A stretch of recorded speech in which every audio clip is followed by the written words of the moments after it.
A thread by Brian Cates. So, the huge Florida quote unquote surge in COVID cases now appears to be fake, based on cooked numbers from 30 plus Florida labs.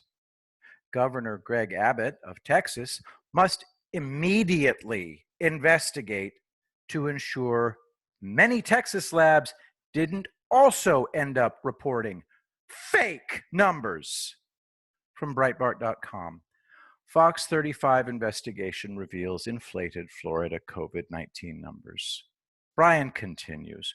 Remember, Democrats are determined to keep their own blue states locked down to the election in November to drive a big push for mail-in voting.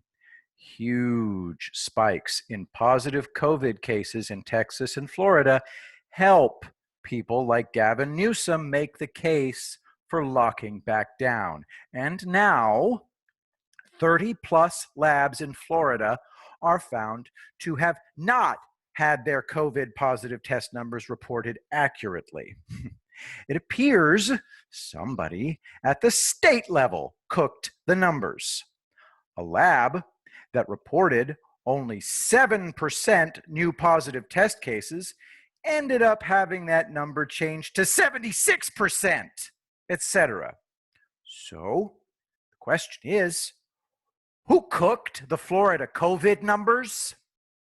You can bet Governor Ron DeSantis will go ballistic when he finds out the big spike in positive cases in his state, for which Cuomo and others were loudly criticizing him, was due to somebody monkeying with the numbers. I'm sure it's just a coincidence that this change begins tomorrow. Trump administration tells hospitals to bypass CDC with COVID-19 data reporting.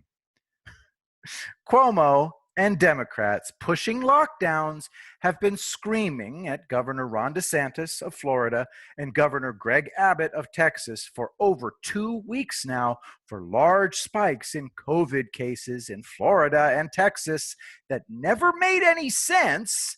And now it looks as if these big spikes may have not been real in the first place. How in the world does this happen? How much of the COVID positive testing hysteria for the past 2 weeks was a mirage somebody cooked up by faking the numbers?